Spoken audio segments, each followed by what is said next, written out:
Hello everyone, and thank you for tuning in to Tuesday Morning Shenanigans. I am Aaron of the Rave Corner, and I am reporting from a different location. A couple days ago, I sat down with Ryan of Hawaii Trendsetters inside Maui Comics and Collectibles, and the topic was Captain America Civil War.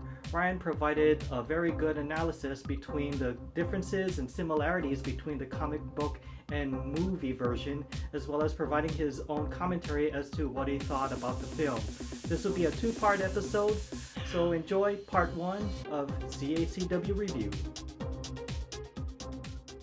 Welcome to another edition of Tuesday Morning Shenanigans, filmed inside Maui Comics and Collectibles. I'm Aaron of the Rave Corner, and alongside me, to my right, is Ryan of Hawaii Trendsetters.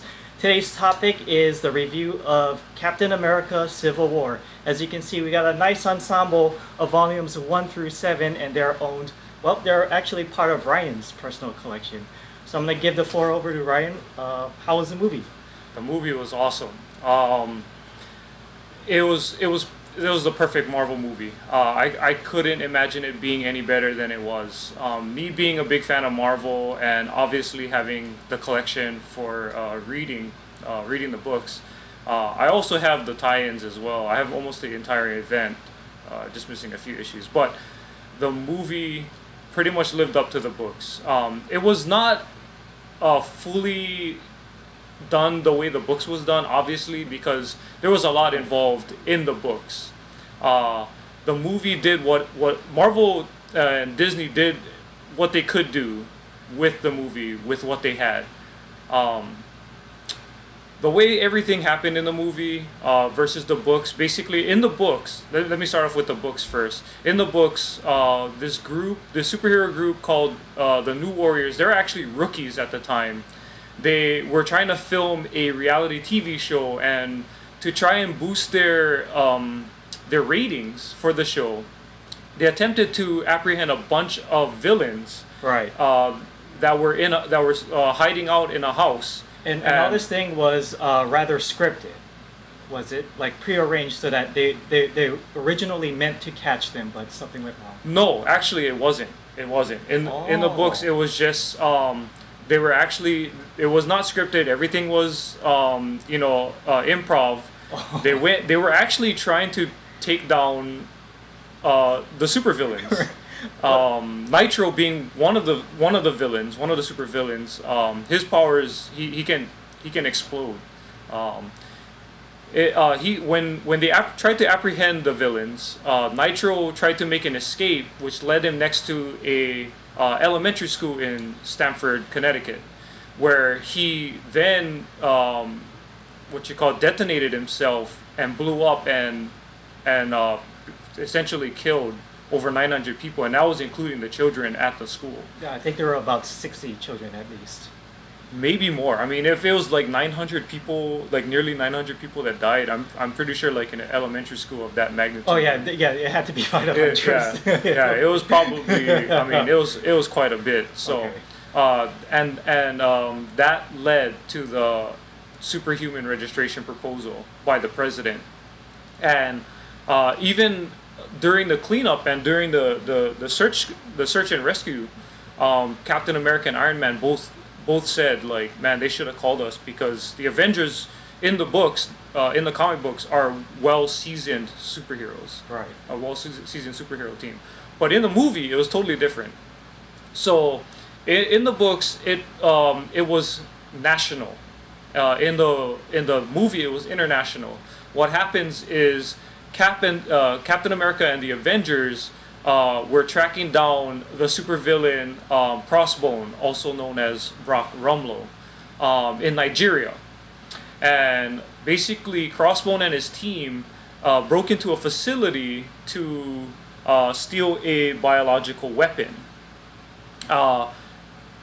When Cap guys got on the scene, they flushed them out of the building, and which started a chase through the streets of Nigeria.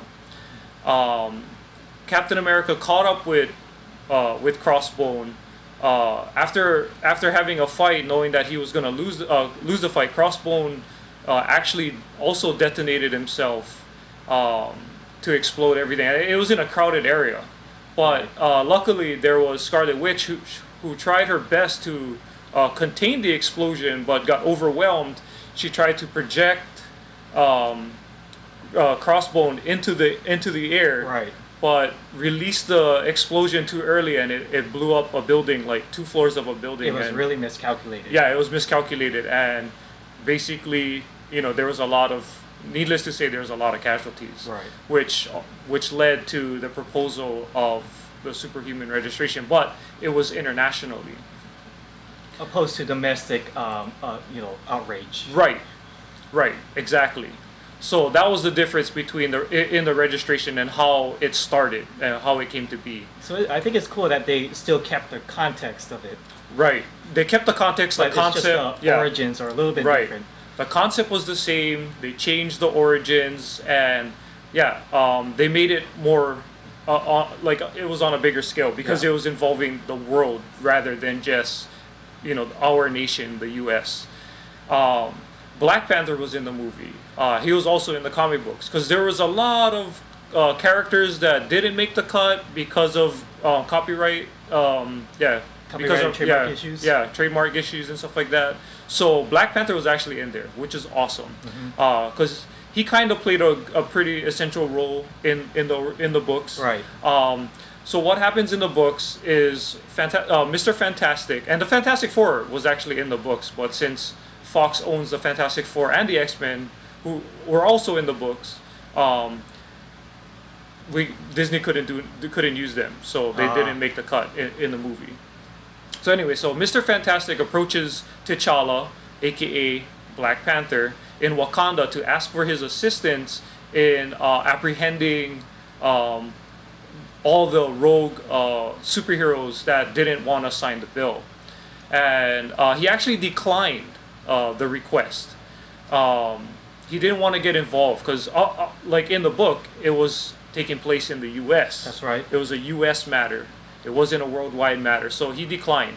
But he did get involved after the death of Goliath. Oh yeah, that's right. During one of the first battles within in the series. And he died at the hands of a clone Thor. Of a clone Thor, yes. He then joins Cap's team after the death of Goliath for the final battle in this 7-issue miniseries. In the movie, Bucky was actually framed for bombing the United Nations meeting in Vienna in the movie, which consequently kills T'Chaka, who is T'Challa, or aka Black Panther's father. Upset by the death of his father, T'Challa takes matters into his own hands and he hunts down Bucky. And later joins Team Iron Man because Black Widow went to recruit him. But later on finds out the truth and no longer feels the need to kill Bucky. This is all in the movie.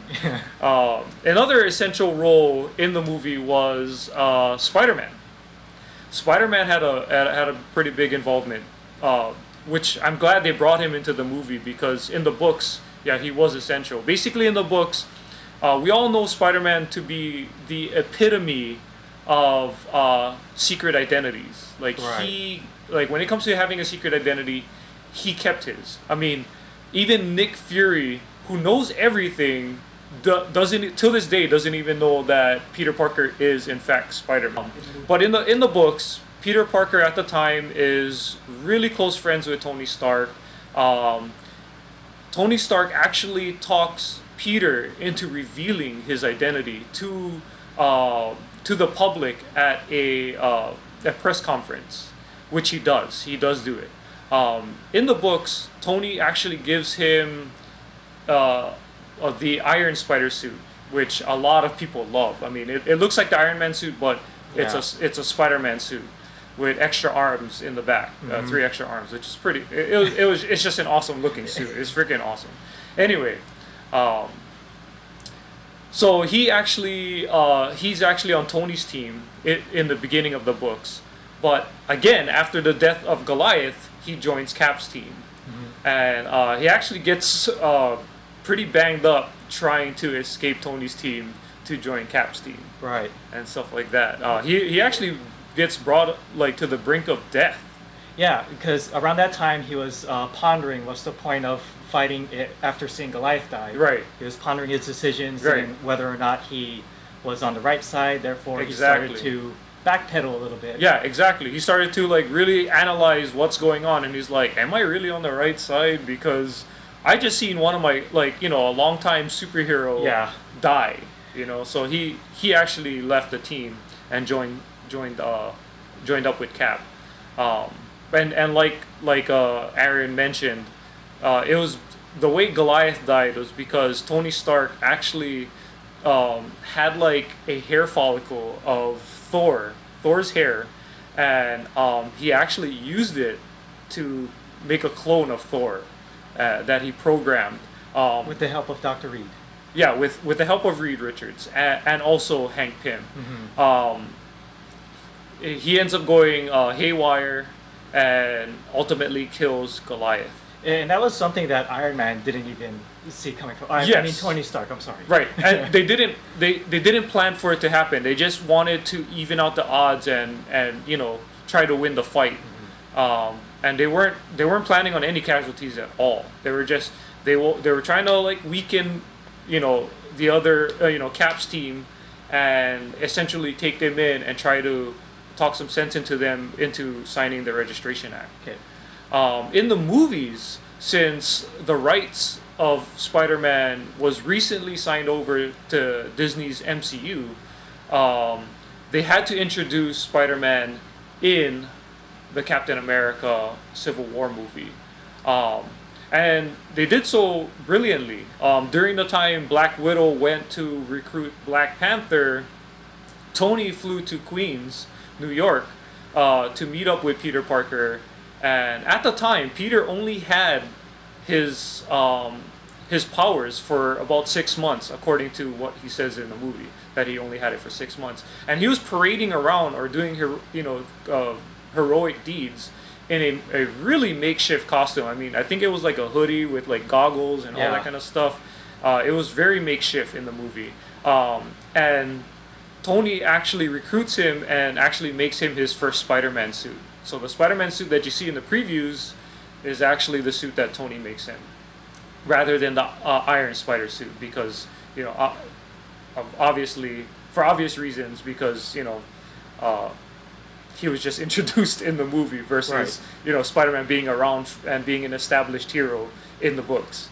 So yeah, but they did it wonderfully. I mean, I couldn't see them doing it any better with what they had. It was awesome.